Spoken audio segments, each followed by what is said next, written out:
నమస్తే, మీరు చూస్తున్నది టీసాట్. నేను శ్వేత. క్రీడలపై ప్రత్యేక అవగాహన కార్యక్రమానికి స్వాగతం. అయితే ఈరోజు మానవ జీవితంలో క్రీడల ప్రాధాన్యతకు సంబంధించి మనం చర్చించబోతున్నాం. ఈ చర్చా కార్యక్రమంలో మనతో పాల్గొనబోతున్నారు తెలంగాణ స్పోర్ట్స్ అథారిటీ మాజీ సలహాదారు డాక్టర్ కె నరసయ్య గారు. హలో అండి, వెల్కమ్ టు టీసాట్. నమస్కారం అండి.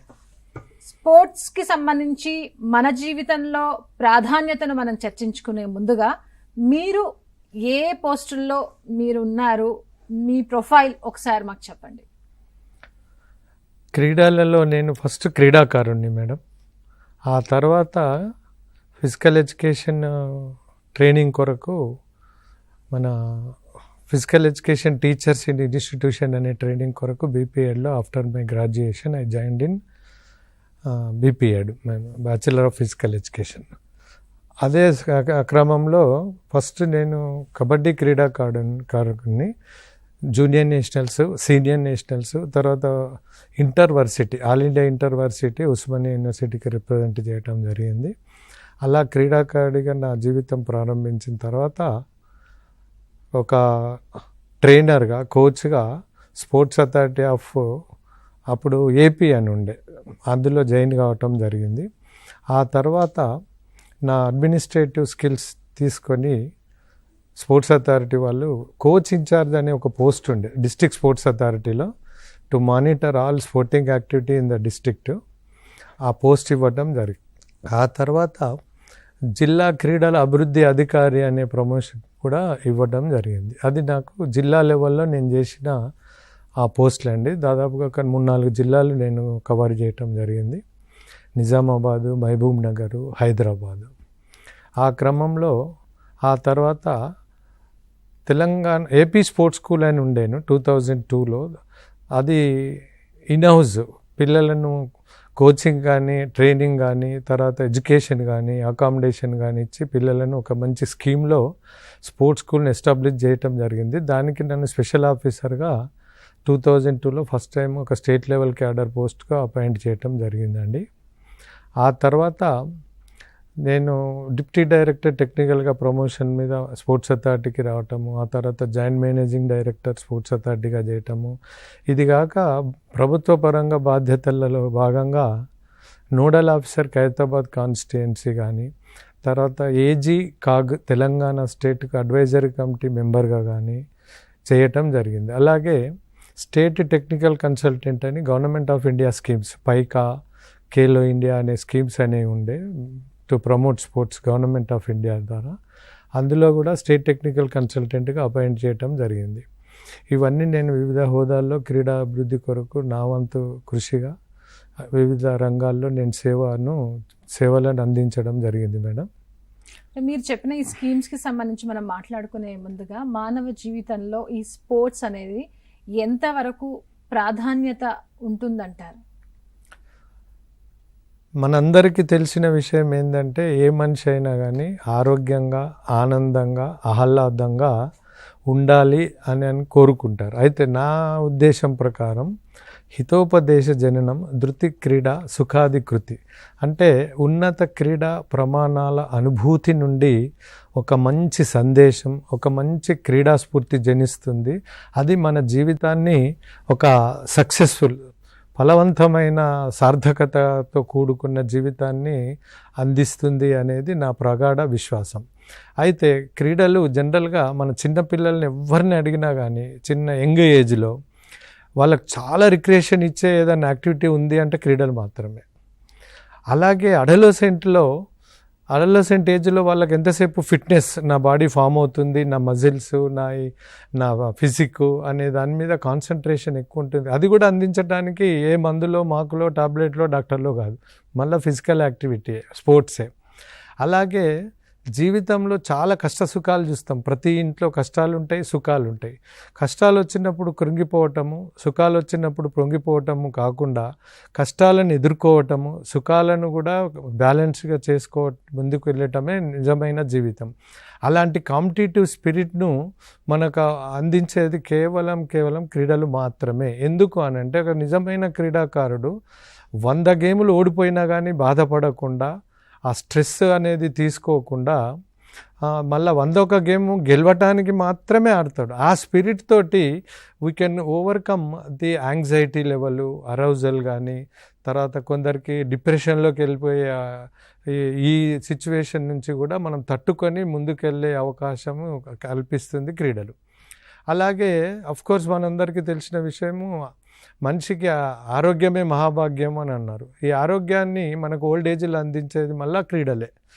అది జాగింగే కానీ, వాకింగే కానీ, ఏదైనా రిక్రియేషనల్ గేమ్ కానీ, స్విమ్మింగ్ కానీ, ఇంకేదైనా కానీ మనకు క్రీడల ద్వారా, అంటే నా దృష్టిలో హెల్త్ విషయానికి వస్తే preventive activity is better then cure. మనము రోగాలు వచ్చినాక మందులు, డాక్టర్లు, తర్వాత హాస్పిటల్లని తిరిగే కంటే రోగాలు రాకుండా చూసుకోవాల్సిన బాధ్యత ప్రతి మనిషిపై ఉంటుంది. కాబట్టి మనకు ఈ క్రీడల ద్వారా ఆరోగ్యాన్ని మనం సాధించి విజయవంతంగా ఎప్పుడు హ్యాపీగా గడిపేయడానికి అవకాశము ఈ క్రీడలు కల్పిస్తుంది అనేది నా విశ్వాసం. మనిషి జీవితంలో క్రీడలకి ఇంత ప్రాధాన్యత ఉంది కదా. చైల్డ్హుడ్లో పిల్లల్ని స్కూల్లో జాయిన్ చేసేటప్పుడు తల్లిదండ్రులు స్కూలు, వాళ్ళ కరికులం, వాళ్ళ అక్కడ టీచింగ్ స్టాఫ్, వాళ్ళ విధానాలు ఏ విధంగా ఉన్నాయో అబ్జర్వ్ చేస్తూ, దాంతో పాటుగా అక్కడ ఆటలకు వాళ్ళు ఎంతవరకు ప్రాధాన్యతనిస్తున్నారు, వాళ్ళు అక్కడ స్కూల్ గ్రౌండ్ ఏ విధంగా మెయింటైన్ చేస్తున్నారు అనేది చూడాల్సిన అవసరం ఉందంటారా? జనరల్గా మన దేశము ఇంకా అభివృద్ధి చెందుతున్న దేశంగానే కన్సిడర్ చేస్తున్నాం మేడం. ఇండియన్లో స్వాతంత్రం 75 ఏళ్ళ పైన స్వాతంత్రం వచ్చినా కానీ, అయితే మనకు ఎంతసేపు ప్రతి పేరెంటు ఆబ్జెక్ట్ ఏంది అని అంటే వాళ్ళ పిల్లలు కెరీర్ ఓరియంటెడ్గానే ఉండాలి, వాళ్ళు ఏ యాక్టివిటీ చేసినా కానీ అనేది. మన దగ్గర ఒక విద్యకు తప్ప వేరే ఏది కెరీర్ ఓరియంటెడ్ కాదు అనేది ఒక రాంగ్ నోషన్ మన పేరెంట్స్లలో ఉండిపోయింది. అందుకని చెప్పి పేరెంట్స్ జనరల్గా ఏం చేస్తున్నారు అని అంటే, వాళ్ళు ప్రొద్దున 5 గంటలకు పిల్లలను లేపి, చిన్నపిల్లల్ని లేపి ఫస్ట్ మీరు బుక్ ఇచ్చి చదువుకోండి అంటున్నారు కానీ ఆడుకోండి అని చెప్పటం లేదు. ఎందుకంటే కెరీర్ అనేది పోతుందేమో అనే రాంగ్ నోషన్ వాళ్ళలో ఉండిపోయింది మ్యామ్. అయితే దీని మీద మనం వర్కౌట్ చేసి ఆలోచిస్తే, మనము ఒక ఇంటలెక్చువల్స్ను, ఒక మేధాశక్తి ఉన్న వ్యక్తులను ఎడ్యుకేషన్ ద్వారా తయారు చేస్తున్నాం కానీ, ఓవర్ ఏ పీరియడ్ వాళ్ళు ఒక ఏజ్ పెరిగిన తర్వాత వాళ్ళు ఆరోగ్యం పోయి, దీని మీద ఒక సర్వే కూడా చేయటం జరిగింది మేము. నా ఎంఫిల్లో దీని మీద ఒకటి సర్వే చేశాం. అసలు స్పోర్ట్స్ పేరెంట్స్ని ఎందుకు అట్రాక్ట్ చేయలేకపోతుంది అనేది. ఫస్ట్ పాయింట్ కెరీర్, రెండవ పాయింట్ స్పోర్ట్స్ ఆడితే తొందరగా అలసిపోయి ఇంటికి వచ్చిన తర్వాత మళ్ళీ చదువుకోకుండా, లేకుంటే మిగతా ఏ పని చేయకుండా పడుకుంటారు, సోమరిపోతులు అవుతారు, తర్వాత ఎక్కువ నిద్రపోతారు, వాళ్ళ చురుకుదనం పోతుంది అనే ఒక రాంగ్ నోషన్ తోటి క్రీడలకు దూరంగా కొంతమంది మాత్రమే, అందరు కాదు, ఉంచడం జరిగింది మేము. Career main. అయితే నా దృష్టిలో నేను దీని మీద ఒక సర్వే చేసిన తర్వాత ది ఐటీ ప్రొఫెషనల్స్ మీద నేను 2000 మంది మీద సర్వే చేయించడం జరిగింది మేము. అందులో మనందరికీ తెలుసు ఐటీ అని అంటే వాళ్ళు considered to be the highly intellectual, clever students, మంచిగా ఎడ్యుకేషనల్ అకాడమిషియన్స్. అయితే 40 years దాటిన 60% ఆఫ్ ఐటీ ఉద్యోగులకు షుగర్లు, బీపీలు రావడం జరిగింది. ఎందుకు బాబు? వాళ్ళను క్వశ్చన్ వేసి ఎందుకు అనే రీజన్ అడిగితే వాళ్ళు చెప్పిన ఆన్సర్ చాలా కొత్త రకంగా అనిపించింది నాకు. వాళ్ళు ఏం చెప్పారని అంటే, సార్ మా పేరెంట్స్ ఎంతసేపు కెరీరు, చదువుకుంటే బాగుపడతావు, మంచి ఉద్యోగస్తుడు అవుతావు, మీ కుటుంబం బాగుంటుంది, మా అందరిని నువ్వు బాగా చూసుకుంటావు నాన్న అని నన్ను ప్రొద్దున 5 గంటలకు లేపి చదువుకో అన్నారు సార్. నేను ఆ చదువులో పడిపోయి నా ఆరోగ్యాన్ని, నా ఫిజికల్ యాక్టివిటీని నెగ్లెక్ట్ చేయటం జరిగింది. దానితో ఫలితంగా 40 ఏళ్ళు దాటిన తర్వాత ఈరోజు నాకు 2-3 లక్షల జీతం వస్తున్నా కానీ నా ఆరోగ్యము I was affected with the sugar and BP అని అన్నారు. అయితే 40 ఏళ్ళకి షుగర్, బీపీ వచ్చిన తర్వాత వాళ్ళ కాన్సన్ట్రేషన్ అంతా హెల్త్ ఎట్లా మెయింటైన్ చేయాలనే ఉంటుంది. కాబట్టి వాళ్ళ మొత్తం ఫోకస్ అంతా కెరీర్ మీదకి వెళ్ళి మళ్ళీపోతుంది. ఎందుకంటే ఆరోగ్యమే మహాభాగ్యం అక్కడ. కాబట్టి అదే మా తల్లిదండ్రులు వాళ్ళు మళ్ళీ మాకు ఇచ్చిన ఆన్సర్ ఏంటంటే, మా తల్లిదండ్రులు నన్ను కొంచెము 5 గంటలకు లేచి ఆడుకో, 7 గంటలకు చదువుకో అని ఉంటే ఆ 2 గంటలలో నా ఆరోగ్యం బాగుండి ఈరోజు నేను ఇలా ఉండకపోతుంటే అని చెప్పడం జరిగింది. దీంతో మనం అసెస్ చేసుకోవాల్సిన విషయం ఒకటి ఏంటంటే పిల్లలకు మనకున్న 24 గంటల ఒక రోజులో పిల్లలకు ఏ టైంలో ఏ టైం అలొకేషన్ టైం మేనేజ్మెంట్ అనేది చాలా ఇంపార్టెంట్ మేడం. 24 గంటలలో ఫస్ట్ మనము 8 గంటలు తప్పకుండా పడుకోవాలి. 8 గంటలు స్టూడెంట్ అయితే చదువుకోవాలి, ఉద్యోగస్తులు అయితే 8 గంటలు ఉద్యోగం చేయాలి. 2 గంటలు పర్సనల్కి పోయినా ఇంకొక 6 గంటలు మాత్రమే మిగులుతుంది. ఆ 6 గంటలను మన హెల్త్ మీద, మనం ఎందులో వీక్ ఉన్నాము, మన టాలెంట్ ఏంది, టాలెంట్ ఎన్హాన్స్మెంట్లో మనము స్పెండ్ చేస్తే తప్పకుండా మీరు ఎవరినైనా తీసుకోండి మేడం, వరల్డ్ ఛాంపియన్ను తీసుకున్నా కానీ టైం మేనేజ్మెంటు, మెటిక్యులస్ ప్లానింగు, క్రీడల మీద అవగాహన, ఓడిపోవటము, గెలవటము, ఈ రోడ్ బ్లాక్స్, జీవితంలో కష్టసుఖాలు వస్తాయి. ఒక చిన్న కష్టానికే ఈరోజు మనం చూస్తున్నాం చాలామంది సూసైడ్ టెండెన్సీ, డిప్రెషన్లోకి వెళ్ళిపోయి సూసైడ్ టెండెన్సీ వస్తుంది. దాన్ని అధిగమించాలంటే కూడా మన క్రీడలే, ఎందుకంటే క్రీడలు ఓడిపోవటం అనేది సహజం, ఓడిపోయిన తర్వాత గెలవడానికి ప్రయత్నించడం కూడా సహజమే. కాబట్టి ఇవన్నిటిని ఓవర్కమ్ చేసుకుంటూ ముందుకు వెళ్ళాలి అని అనుకుంటే క్రీడల ప్రాముఖ్యత ఇప్పుడు మోడర్న్ సొసైటీలో ప్రజలు గుర్తించారు, శ్రోతలందరూ గుర్తించారు. ఎందుకు అని అంటే మనకు ఇంతకుముందు ప్రతిదీ మనది వ్యవసాయ దేశం కాబట్టి ప్రతి వాళ్ళు ఫీల్డ్లోకి వెళ్ళి కష్టపడేవాళ్ళు. వాళ్ళకు కష్టం లేకుండా ఆ రోజు వాళ్ళకు అన్నం కూడా అరగకపోతుండే, వాళ్ళ జీవితం సాగేదే కాదు. ఆ కష్టము ఫిజికల్ యాక్టివిటీ తర్వాత వాళ్ళకు భోజనం మంచిగా చేయటము, మంచి నిద్రపోవటం, ఆరోగ్యంగా ఉండేవాళ్ళు. ఇప్పుడు ఏమైందంటే మనకు నాలెడ్జ్ పెరిగింది, నాలెడ్జ్ పెరిగినాక అవుట్కమ్ ఏంది అంటే ఫెసిలిటీస్ పెరిగినాయి. ఫెసిలిటీస్లో కూర్చున్న దగ్గర అసలు ఒక రిమోట్ కానీ ఏదైనా రిమోట్ తోటి పోతున్నాం, బయటకు వెళ్తే వెహికల్స్ అయిపోయినాయి, కార్లు, 2 వీలర్లు, సైకిల్ ఇవన్నీ అయిపోయినాయి. అసలు ఫిజికల్గా ఏం యాక్టివిటీ లేకుండా we are getting our things, minimum things also without any physical activity we are getting our things done. So కాబట్టి మనం ఎందుకు కష్టపడతాము, కష్టపడటం లేదు, కష్టపడతలేము కాబట్టి ఫిజికల్ యాక్టివిటీ లేదు కాబట్టి we are prone to different type of diseases. మనకు ఈ మధ్య మీరు చూడండి 50 ఏళ్ళ నుంచి సర్వే తీస్తే స్టాటిస్టికల్గా ఒక్క స్ట్రీట్లో ప్రతి గల్లీకి మల్టీ స్పెషాలిటీ హాస్పిటల్ అయినాయి, స్పెషలిస్ట్ డాక్టర్లు అయినారు. అప్పుడు ఒక డాక్టరు ఊరుగా ఉండేవాడు, జిల్లాకు ఒక డాక్టర్ ఉండేవాళ్ళు, ఖాళీ చేతి బట్టి ఏమేమి ప్రాబ్లం ఉందో చెప్పి నయం చేసేవాళ్ళు. ఇప్పుడు అట్లా లేదు, ప్రతి పార్ట్కు ఒక డాక్టర్ అయిండు, ప్రతి గల్లీలో ఒక సోషల్ స్పెషాలిటీ హాస్పిటల్ అయింది, మల్టీ స్పెషాలిటీ హాస్పిటల్ అయితే ఎన్నో లెక్కనే లేవు. ఈ హాస్పిటల్ పెంచుకుంటూ పోయినాం కానీ ఆరోగ్యాన్ని తగ్గించుకుంటూ పోయాం. వీటన్నిటికీ కారణం మనకు పెరిగిన నాలెడ్జ్, పెరిగిన ఫెసిలిటీస్. సో మినిమం యాక్టివిటీ లేదు. సో మనం ఏం చేస్తాం, స్పోర్ట్స్ అంటే ఒక అడ్వాంటేజ్ ఏంటంటే మ్యామ్, స్పోర్ట్స్లో రిక్రియేషన్ అనేది ఉంటుంది. మనిషికి recreation compulsory to change the monotonous. రొటీన్గా ఉన్న జీవితాన్ని మొనాటనస్ చేంజ్ చేసుకోవాలంటే మనకు కంపల్సరీగా మనకు రిక్రియేషన్ కావాలి. అయితే ఇక్కడ recreation and plus physical activity which are very very essential to the human body. ఈ రెండు కలిపితేనే క్రీడలు మేడం. ఈ రెండింటిని ఆస్వాదించిన వాళ్ళు జీవితాన్ని చాలా హ్యాపీగా, ఆరోగ్యంగా, ఆనందంగా, ఆహ్లాదంగా వాళ్ళు లీడ్ చేస్తున్నారు.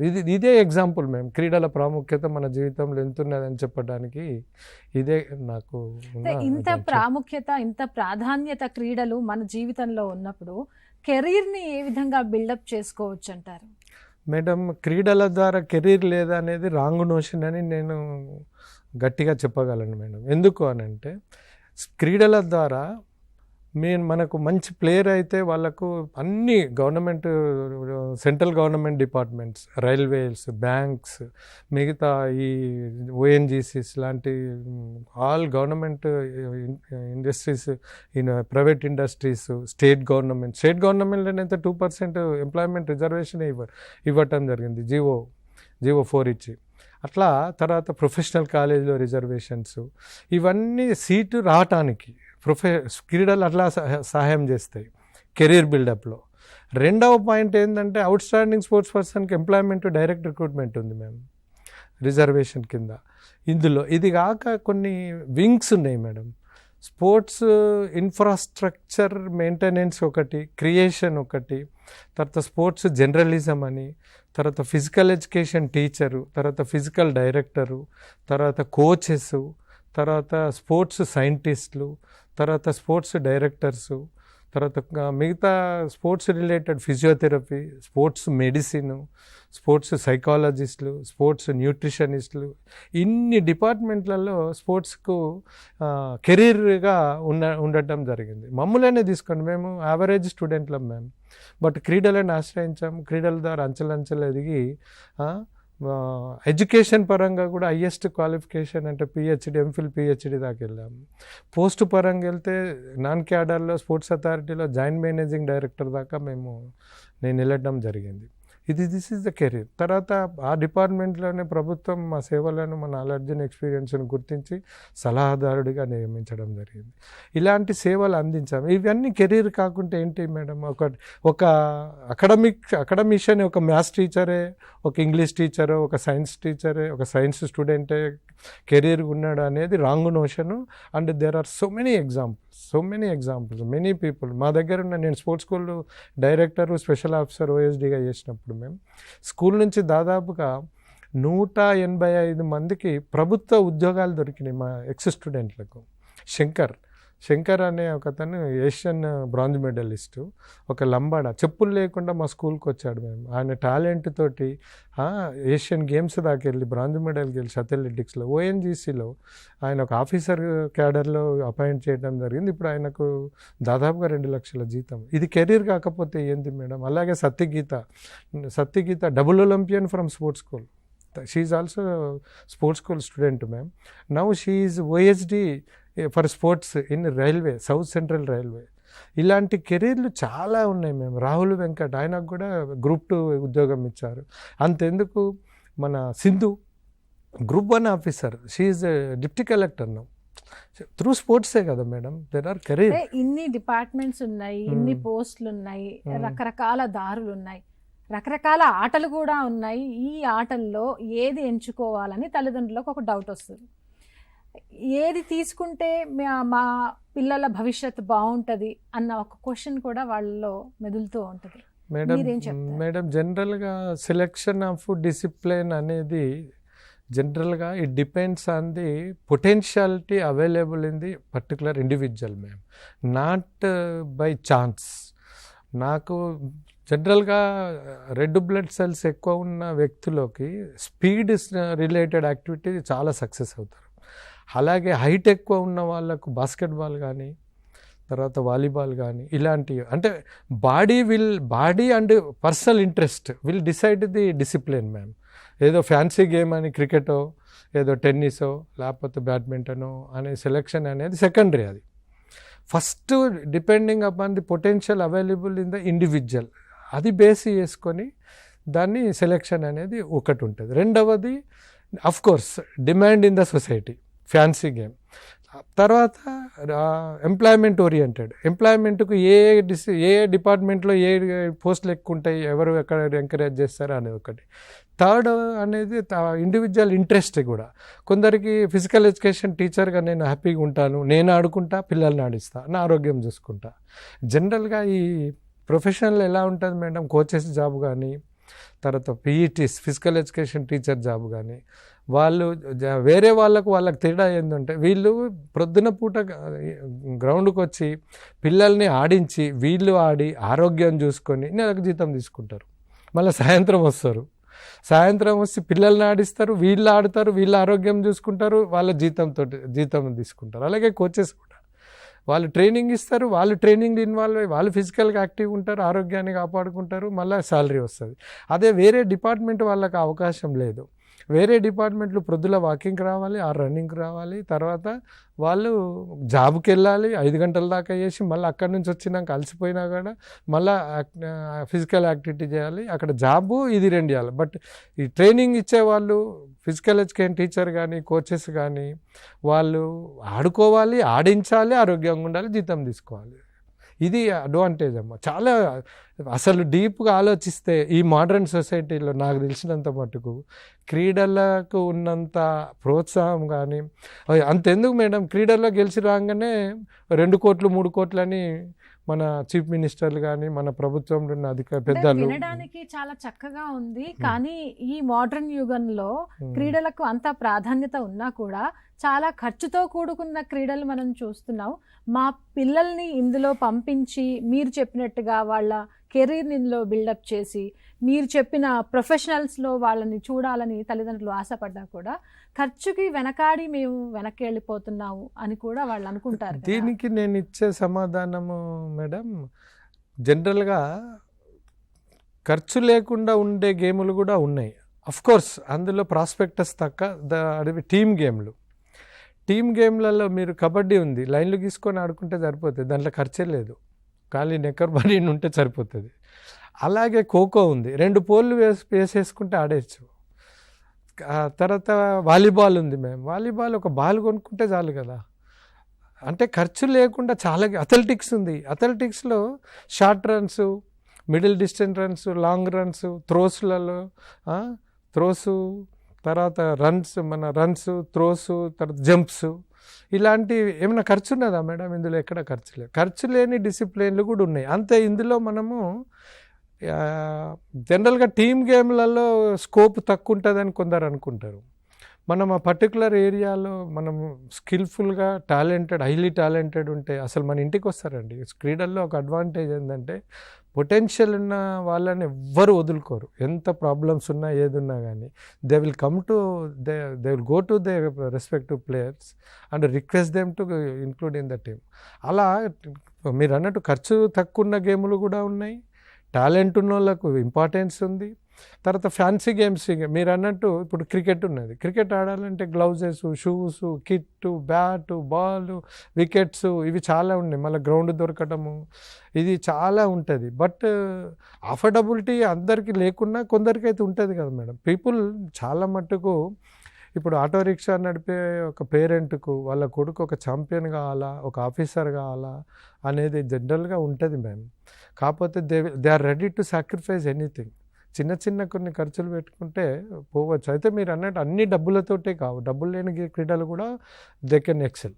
అంటే ఇప్పుడు వాళ్ళల్లో ప్రతిభ ఉండి వాళ్ళు మెరుగైన ఆట తీరు ప్రదర్శించాలి అంటే ఒక మంచి కోచింగ్ సెంటర్ చూసుకోవాలి, ఒక మంచి కోచ్ కూడా కావాలని వాళ్ళు చెప్తూ ఉంటారు కదా. కోచ్ పాత్ర ఏ విధంగా ఉంటుందంటారు? అంత ప్రాముఖ్యత వాళ్ళకి ఇవ్వాలా, ప్రాధాన్యత ఉంటుందా? జనరల్గా మేము ప్రభుత్వ పరంగా తర్వాత ఎడ్యుకేషన్ పరంగా చూస్తే మేము పిల్లలకు క్రీడలకు ప్రథమ గురువు ఎవరైనా ఉన్నారు అంటే వాళ్ళు ఓన్లీ ఫిజికల్ ఎడ్యుకేషన్ టీచర్స్ మేము. అక్కడ స్టార్ట్ అవుతుంది పిల్లలది beginning of their sports career. వాళ్ళు ఆ టాలెంట్ని చూసి అక్కడ ఏం ఖర్చు ఉండదు. అసలు వాళ్ళకు మంచి సరి అయిన ఫిజికల్ ఎడ్యుకేషన్ టీచర్ దొరికితే టాలెంట్ ఉన్న పిల్లలు ఎంతోమంది కోకొల్లలు ఇంటర్నేషనల్ స్థాయిలో ఎక్సెల్ అయిన వాళ్ళు ఉన్నారు. ఆ వ్యాయామ విద్య ఉపాధ్యాయుడు తొలి గురువు క్రీడలు స్కూల్లో. ఆ తర్వాత ఆ టాలెంట్ని చూసి అతను ఆడిన కాంపిటీషన్ చూసి అలా ఎక్సెల్ అయిన కొద్దీ వాళ్ళను కోచెస్ చేసి కింద ఇవ్వటం జరుగుతుంది. మనకు తెలిసిన పాయింట్లలో ఇంటర్ స్కూల్ టోర్నమెంట్స్ అని ఉంటాయి ma'am. That is the beginning of the any students career. అందులో కూడా under 14 years, under 17 years, under 19 years ఉంటాయి. ఇందులో ఎక్సెల్ అయ్యి ముందుకు వచ్చిన తర్వాత అసోసియేషన్ గేమ్స్ అని ఉంటాయి. అందులో సబ్ జూనియర్ ఉంటుంది మ్యామ్, తర్వాత జూనియర్, తర్వాత సీనియర్స్.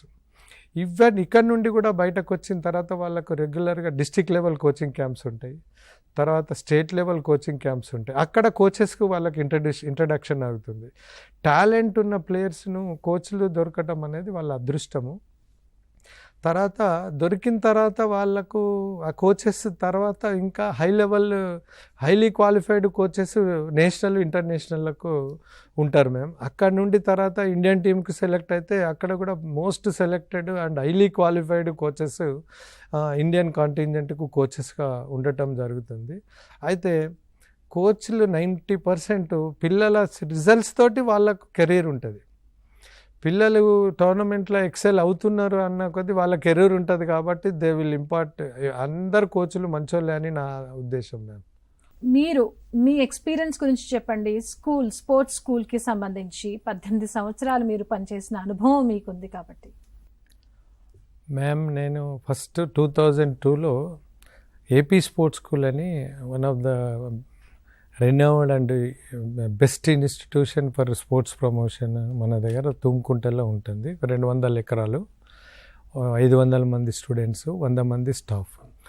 ఆ స్పోర్ట్స్ స్కూల్ కాన్సెప్ట్ ఏంటి అంటే catch them young, teach them right అనే కాన్సెప్ట్ తోటి చిన్నపిల్లల్ని 8 ఏళ్ళలో అంటే 4th క్లాస్లో అడ్మిషన్స్ ఇచ్చి వాళ్ళకు 3 years ఫిట్నెస్ ట్రైనింగ్ అంటే మోటార్ ఎబిలిటీస్ అవి ఇవ్వటం జరుగుతుంది. ఆ తర్వాత డిసిప్లిన్ అలాట్మెంట్ చేసిన తర్వాత ఒక 1-2 yearsలో they will become state champions.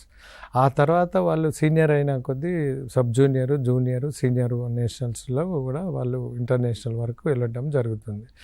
అయితే స్కూలు కాన్సెప్ట్లో first identification it self is a unique one ma'am.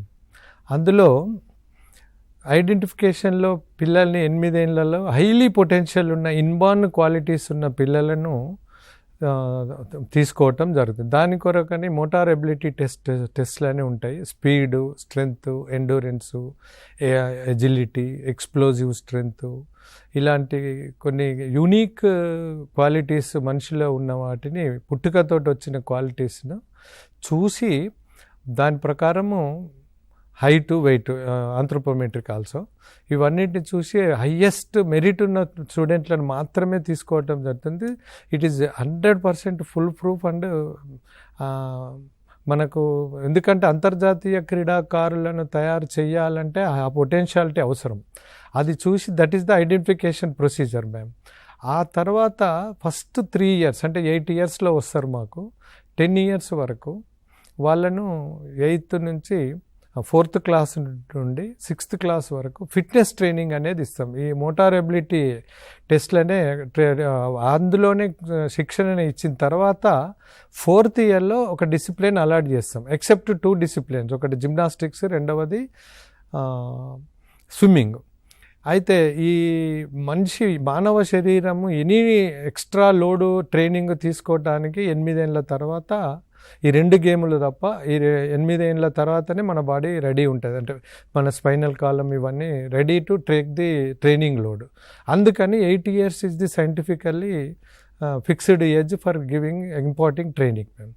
ఆ తర్వాత వాళ్ళకు 3 years ఫిట్నెస్ అయిన తర్వాత ఒక డిసిప్లిన్ అలాట్ చేసి స్కిల్స్ సైంటిఫిక్గా నేర్పడం జరుగుతుంది. ఎందుకంటే ఎర్లీ మొక్కై వంగ అనేది మానై వంగదు కాబట్టి చిన్నప్పుడు రాంగ్ మూమెంట్ను మనం వాళ్ళకు ఇంపార్ట్ చేస్తే వాళ్ళు రాంగ్గా వెళ్ళిపోయి ఎక్సలెన్సీలో దాని ఎఫెక్ట్ ఉంటుంది. కాబట్టి right moment, correct moment, rational moments తోటి స్కిల్ ట్రైనింగ్ అనేది ఇవ్వడం జరుగుతుంది. అలా ఇచ్చిన 1-2 yearsకు they are eligible to participate in the sub junior level competitions and Under 14 in schools. అందులో డెఫినెట్గా వాళ్ళకు స్టేట్లో ఫస్ట్ 3 ranksలో ఉంటారు మ్యామ్. ఎందుకు అని అంటే మేము తీసుకున్న దగ్గర first we have selected highly potential student and we have given scientific coaching. తర్వాత 24 hours వాళ్ళను మేము మానిటరింగ్ చేస్తాం.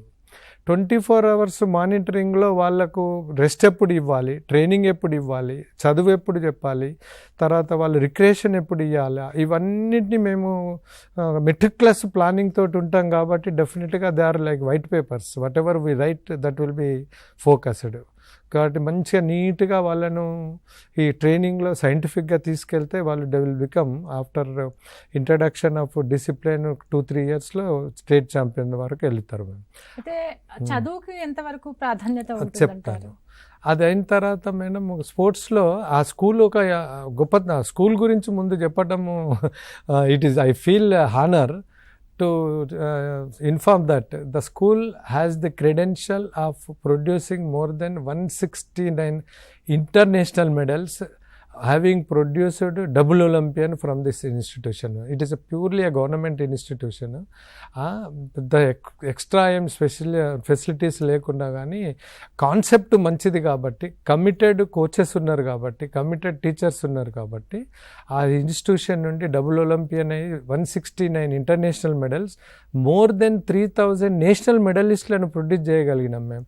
ఇప్పుడు దాదాపుగా చాలామంది స్పోర్ట్స్ డిపార్ట్మెంట్, స్పోర్ట్స్ కోటాలో పీఈటీగా కోచెస్గా కూడా ఈ స్కూల్ నుంచి వెళ్ళిన సీనియర్స్ అంతా సెటిల్ అయ్యి they are really icon for the sports school ma'am.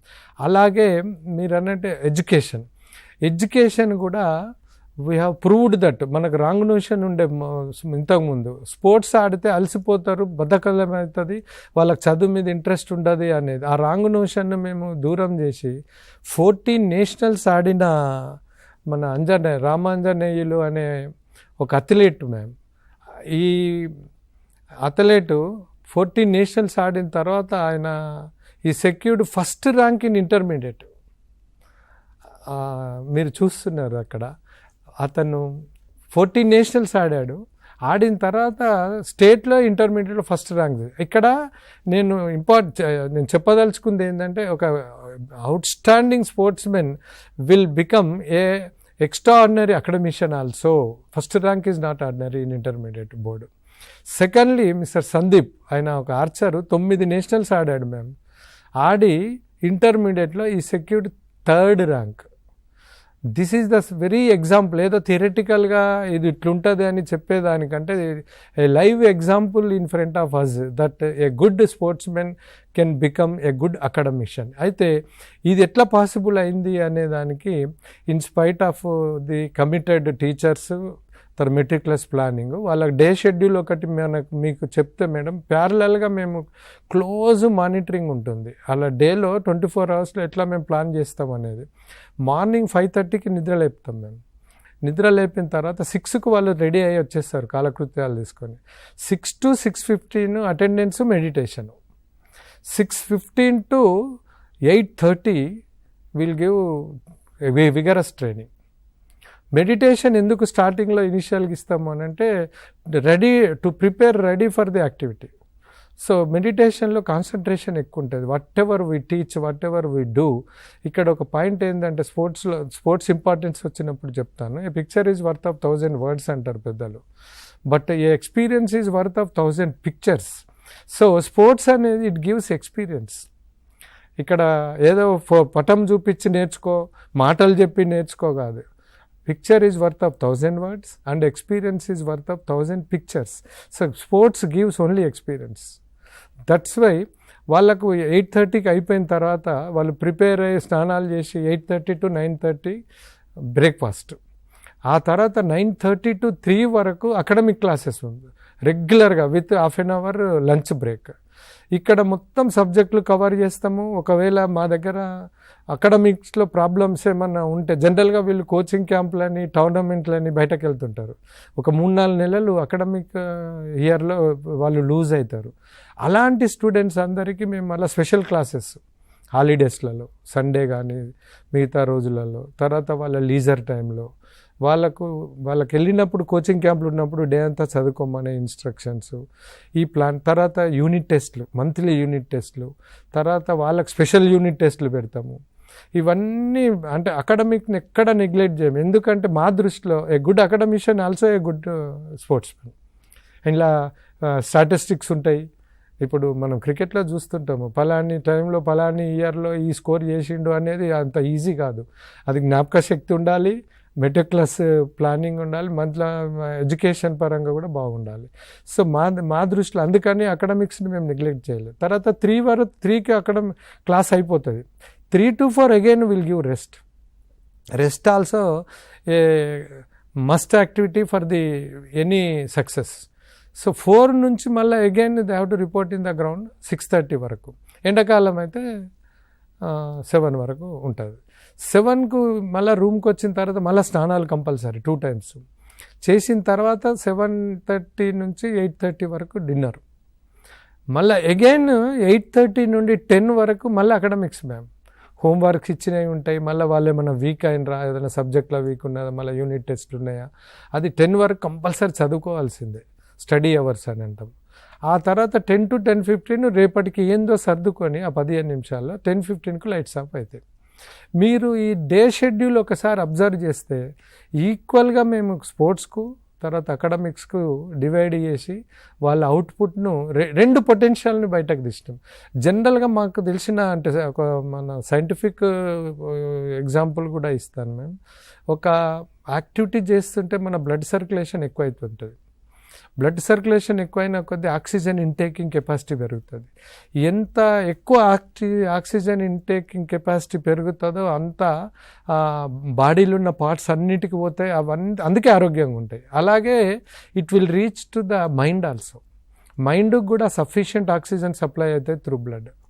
So జనరల్గా మైండ్ సఫిషియంట్ ఆక్సిజన్ నుండి బ్లడ్ ద్వారా బ్రెయిన్ హెల్దీగా ఉన్నది అని అంటే మెమరీ పవర్ నేచురల్గా పెరుగుతుంది ma'am. This is the A scientific reason that a good sports men will become a good academician అనే దానికి నా ఎగ్జాంపుల్ మ్యామ్. ఓకే, అయితే ఈ స్పోర్ట్స్కి సంబంధించి మీరు విద్యార్థులంతా కూడా మెడిటేషన్తో వాళ్ళ డేని స్టార్ట్ చేస్తారంటే ఈ స్పోర్ట్స్కి యోగాకి ఉన్న కనెక్షన్ గురించి చెప్పండి. జనరల్గా యోగా అంటే మీ యోగా అనేది ఇప్పుడు ఏదో అష్టాంగ యోగా నుంచి స్టార్ట్ అయింది మనం యోగా డీటెయిల్స్ చెప్పుకున్నప్పుడు చెప్పినాము. అష్టాంగ యోగా నుంచి ప్రజెంట్ సినారియోలో యోగా అని అంటే ఓన్లీ 3 కాంపోనెంట్స్ దగ్గర ఆగిపోయింది. ఒక రాంగ్ నోషన్ ఏముందంటే యోగా అనగానే ఆసనాలు, లేదు యోగా అనగానే మెడిటేషను, లేదు యోగా అనగానే ప్రాణాయామ, ఈ 3 అని అనుకుంటారు. కాకపోతే కంప్లీట్ యోగా అనేది 84 నుంచి స్టార్ట్ అయింది. అంటే మన దగ్గర 84 లక్షల జీవరాశులు ఉన్నాయి. వాటి ప్రతి కదలిక యోగానే.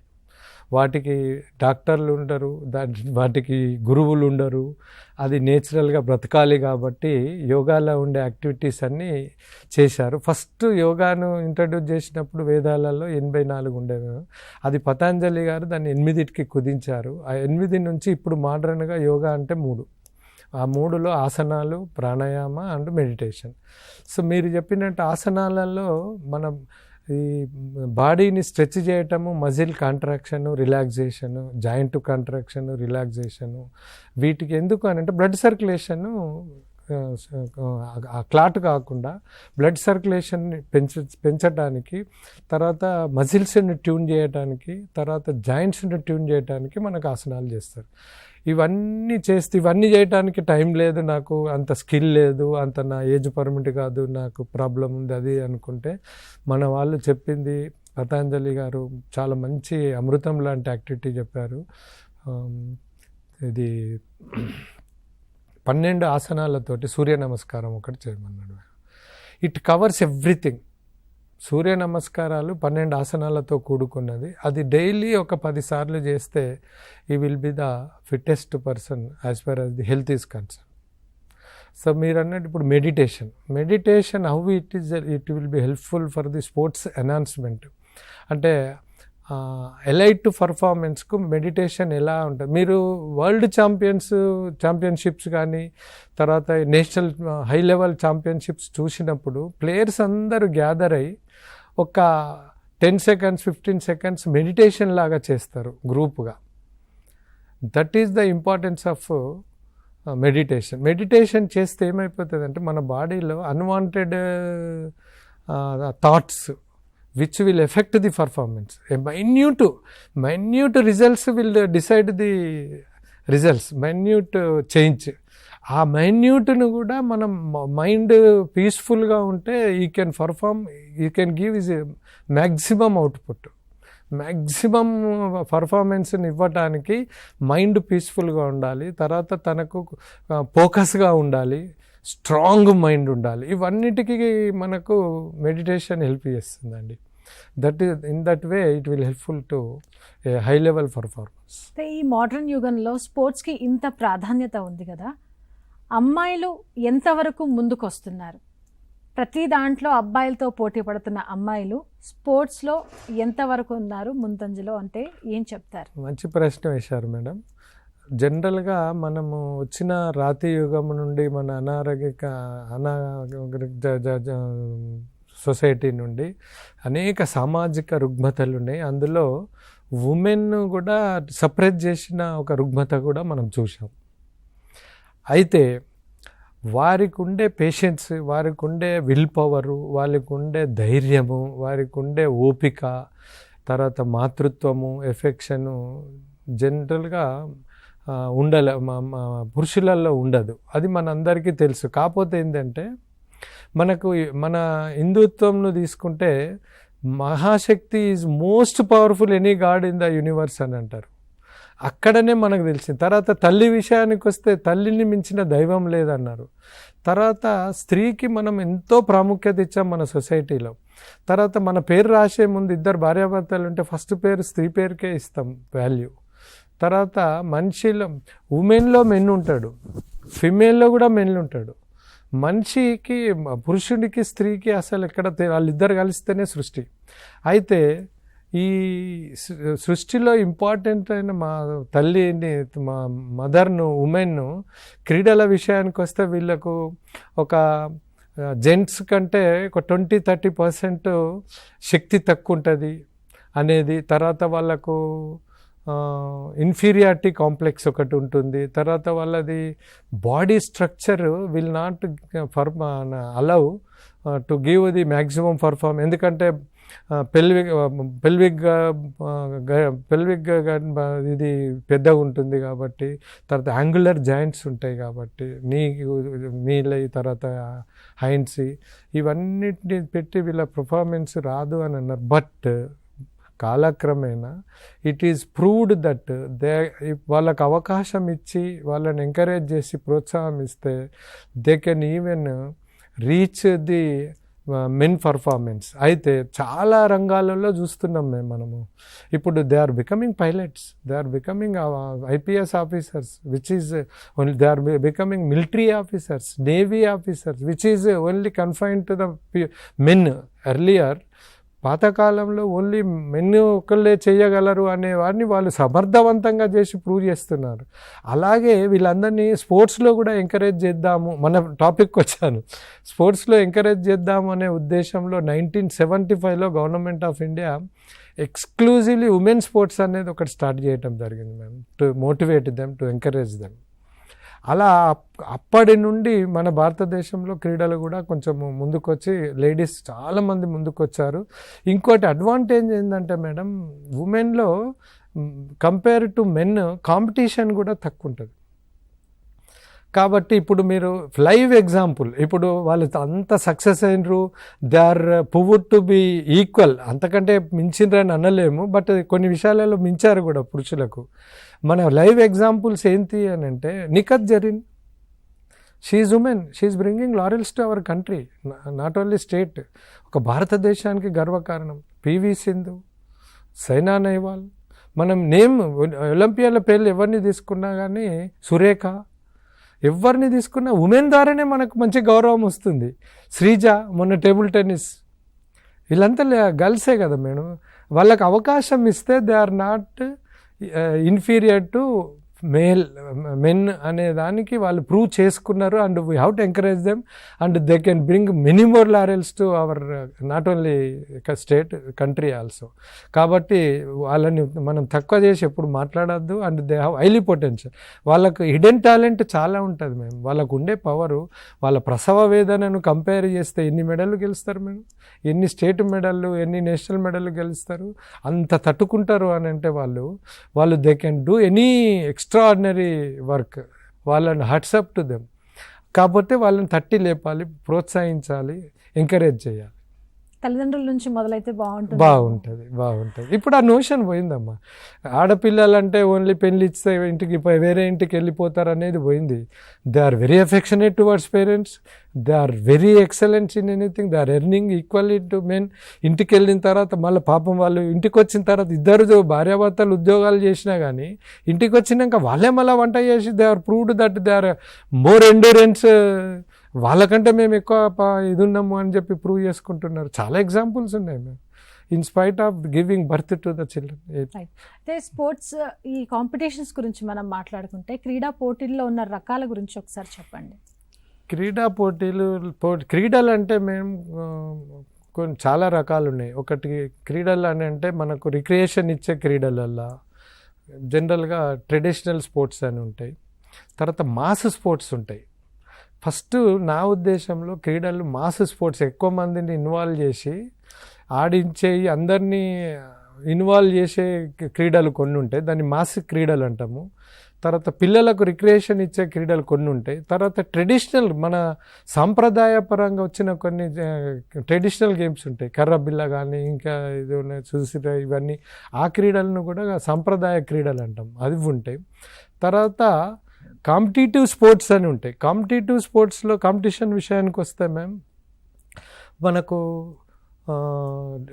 డిఫరెంట్ వెరైటీస్ ఉన్నాయి. స్కూల్ గేమ్స్ ఉంటాయి, కాలేజీ గేమ్స్ ఉంటాయి, యూనివర్సిటీ గేమ్స్ ఉంటాయి, అసోసియేషన్ గేమ్స్ ఉంటాయి, గవర్నమెంట్ గేమ్స్ ఉంటాయి, క్లబ్ గేమ్స్ ఉంటాయి, రిక్రియేషనల్ గేమ్స్ ఉంటాయి, ఫ్రెండ్లీ మ్యాచ్లు ఉంటాయి, ఇవన్నీ ఉంటాయి.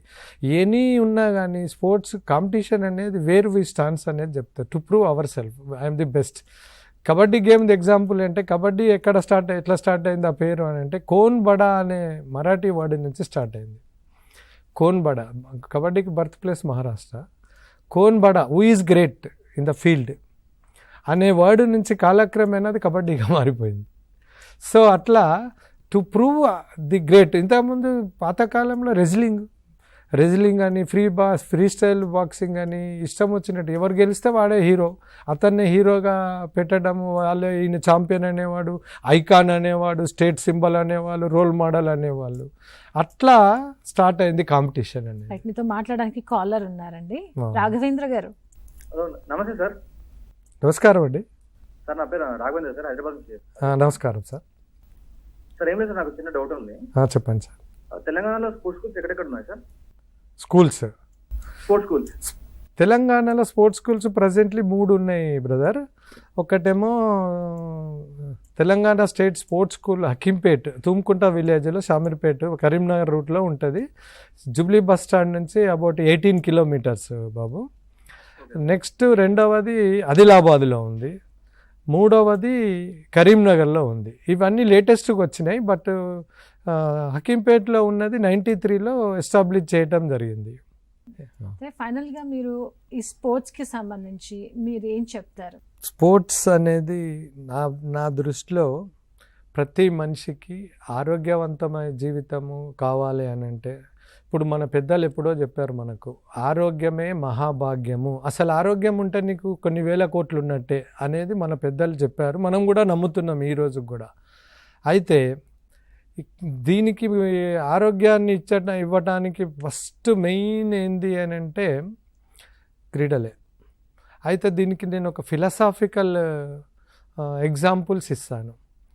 మన 84 lakhs ఆఫ్ జీవరాశులలో మనము ఒక యూనిక్గా భగవంతుడు సృష్టించడం జరిగింది. అంటే మానవ జన్మ అనేది ఒకటి శ్రేష్టమైంది. ఏ ప్రాణికైనా తీసుకున్నా మనమే శ్రేష్టం. భగవంతుడు మనకు కొన్ని గాడిలీ క్వాలిటీస్ ఇవ్వటం జరిగింది. ఇన్ని క్వాలిటీస్ ఇచ్చిన మనకు భగవంతుడు జీవితంలో ఒక సార్థకత అనేది లేకుండా పోతే మనకు జంతువులకు ఏమైనా తేడా ఉంటుందా? ఉండదు. ఎందుకంటే అవి కూడా పుట్టుతాయి, బ్రతుకుతాయి, పోతాయి. సో మనకు భగవంతుడు గాడిలీ క్వాలిటీస్ ఇచ్చినప్పుడు సార్థకత అనేది మనం ప్రూవ్ చేసుకోవాలంటే మనము ఏదో ఒకటి సాధించాలి, తిరిగి సొసైటీకో ఇవ్వాలి, ఏదో ఒక మంచి పని చేయాలి, మన ఫ్యామిలీకో, సొసైటీకో, దేశానికో, మానవాళికో. అలాంటి చెయ్యాలంటే మనం ఒకటి సార్థకత చేసుకోవాలంటే మనం ఒకటి ధర్మాన్ని పాటించాలి. సో దాన్ని పాటించాలంటే మనకు ఒక మీడియా అనేది అవసరం. దానికి మన జీవిత సార్థకత సాధించడానికి ఉపయోగపడే మీడియా నా దృష్టిలో కేవలం ఒక క్రీడలు మాత్రమే. అంటే శరీరము, మన శరీరం దృఢంగా ఆరోగ్యంగా ఉంటే మనం ఏ పనైనా చేస్తాము, సక్సెస్ అయినా ఏదైనా చేయగలుగుతాం. కాబట్టి శరీరము, మన పెద్దలు చెప్పారు, శరీరం మాధ్యాంకులం ధర్మకుల సాధనము అని అన్నారు. సో శరీరము మన జీవిత సార్థకత సాధించడానికి ఒక మీడియాగా ఉపయోగపడుతుంది. దాన్ని మనము సార్థకత చేసుకోకుండా ఉండాలనంటే పోతే మన జీవితం వ్యర్థము. అయితే దాన్ని శరీరాన్ని దృఢంగా, ఆరోగ్యంగా, సౌష్ఠవంగా ఉంచుకోవాలంటే నా దృష్టిలో మాత్రం కేవలం ఫిజికల్ యాక్టివిటీలో రిక్రియేషన్ కలిపితేనే క్రీడ. కాబట్టి మన బాడీ మనం ఎంత యాక్టివ్ ఉంటామో మన శరీరం అంతా ఉంటుంది. ఈ మందులు, రోగాలు, టాబ్లెట్లు, డాక్టర్లు అందరూ మనకు రోగాలు వచ్చిన తర్వాతనే, కానీ క్రీడలు మాత్రము రోగాలు రాకుండా మనల్ని కాపాడే ఒక భగవంతుడిచ్చిన అమృతం లాంటిదని నా ఉద్దేశం అండి. Right sir, thanks for joining Thanks, with us. క్రీడలు మనిషి జీవితంలో చాలా ఇంపార్టెంట్ అని, చాలా ప్రాధాన్యత, చాలా ఇంపార్టెంట్ రోల్ ప్లే చేస్తాయి అని చెప్తున్నారు. Thank you for joining. Thank you అండి, నమస్కారం. ఇది క్రీడలపై ప్రత్యేక అవగాహన కార్యక్రమం. చూస్తూనే ఉండండి TSAT.